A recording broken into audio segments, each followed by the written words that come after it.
I know you all had to change your passwords after the breach last time, so we're kind of learned a lesson there, right?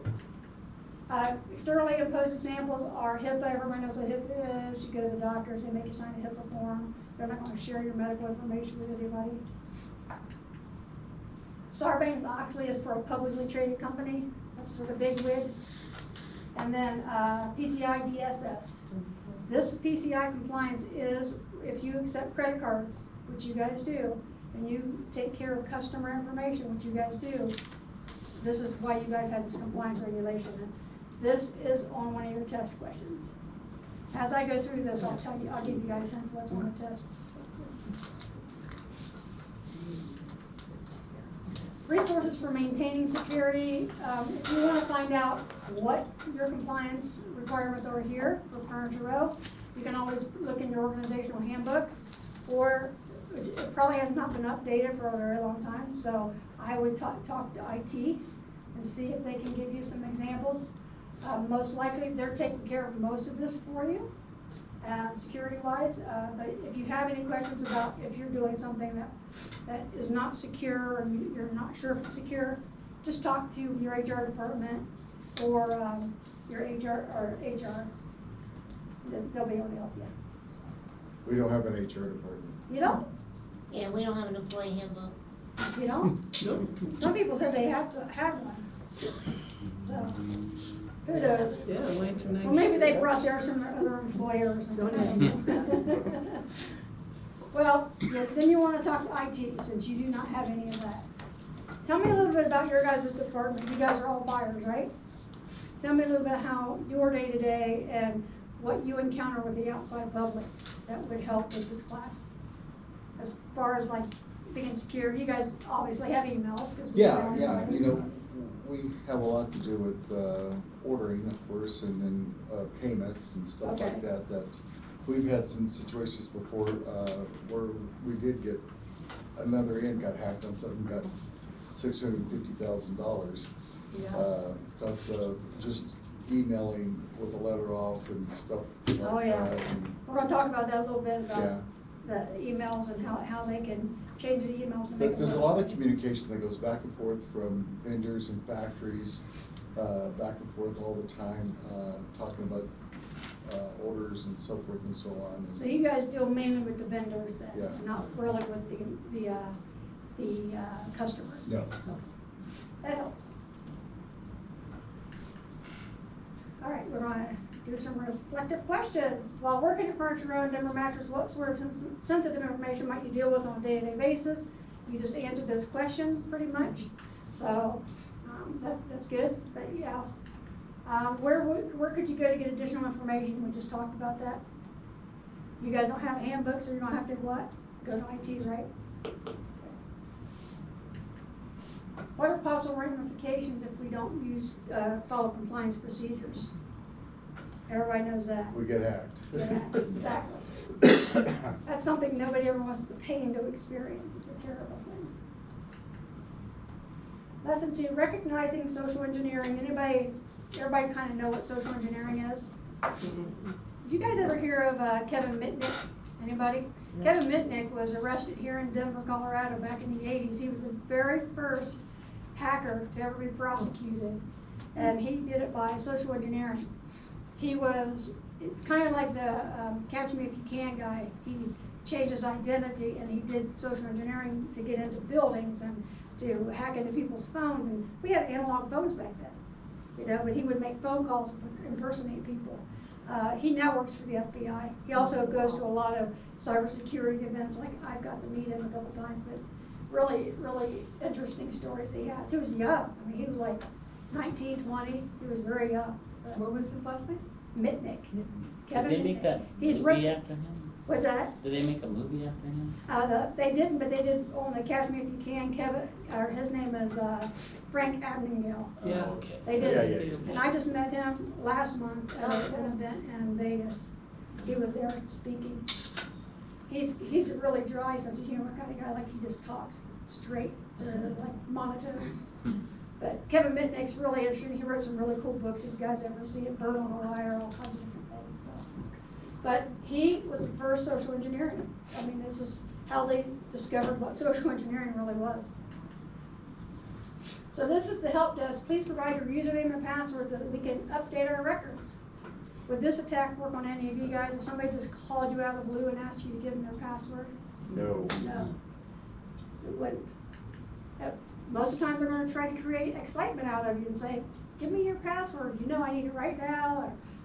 Or they'll try and insult you to try and get it, but you just need to pick up the phone and call help desk or something and say, are you guys really calling me, or somebody? This happens a lot, and I'm gonna show you guys some examples of companies that this has happened to. It's really crazy. Twitter Bitcoin hack. This happened in July 2020. This was done by an employee providing some administrative tools to let them in. They were social engineered into giving up that information.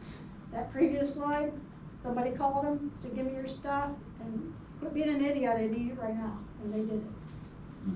They just gave it to them.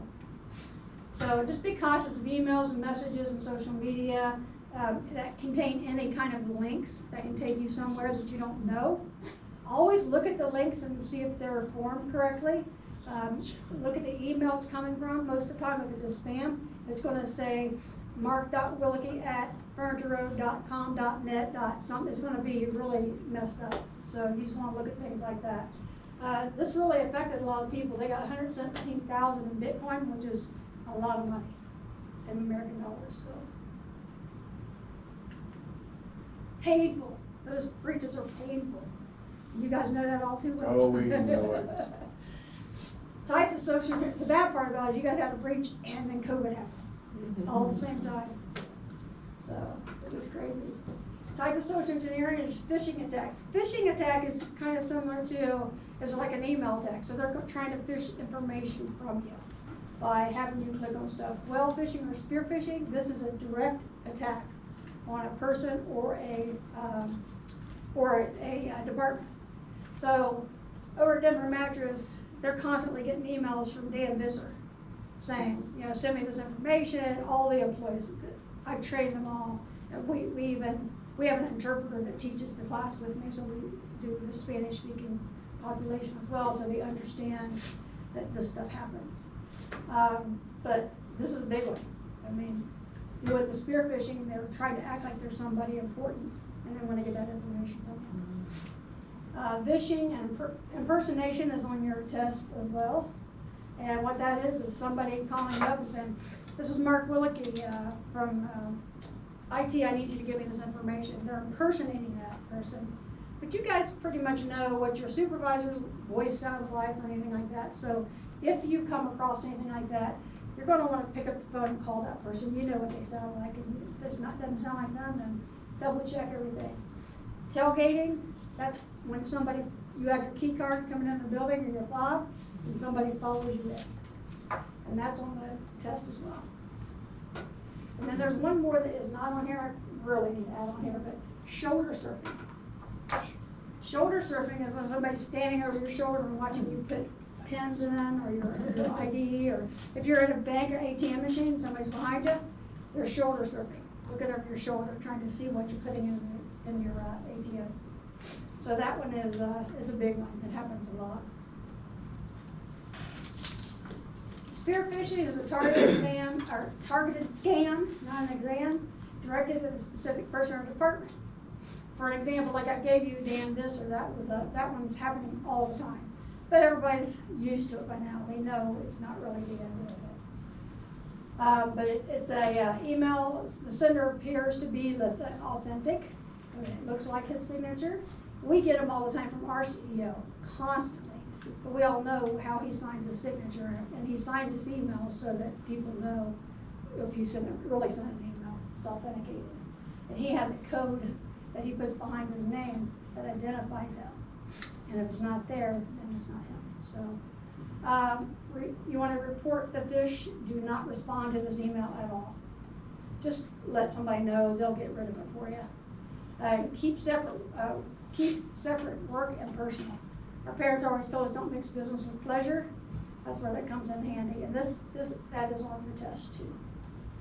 That's gonna be one of the questions.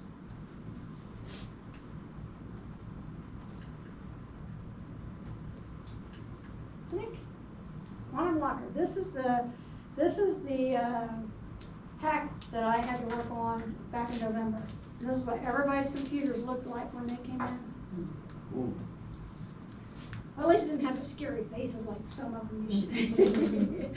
You see, you guys ever watch like, I saw on a couple of medical TV shows, sitcoms, that they were being hacked and all their TVs were flashing. That doesn't really happen. I mean, turn the screens off. The patients don't need to see these people on your screen.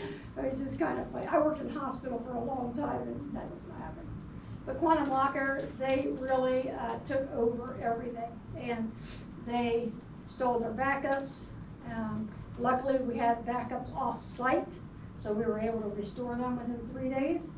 But when they send these emails, this is what they send. They send this link, and they want you to click on this link. And there's employees, believe me, that try to click on this link because they want to see where it goes. And you don't ever want to click on that link because it's really for the FBI or somebody that's going to help you mitigate that breach to click on and to find out what their demands are. And so, but anyways, I have an example for you so I can show you what it looks like when they do click on the link. And these guys act like they're your best friends and they want to give you your data back, but they want you to give them $3 million, $10 million by 24 hours. They really entice you to try and do it quickly. They do call the business and they have a voice disguise on. They do all kinds, they do everything trying to get in, but we did not pay. It's best not to pay if you don't have to, because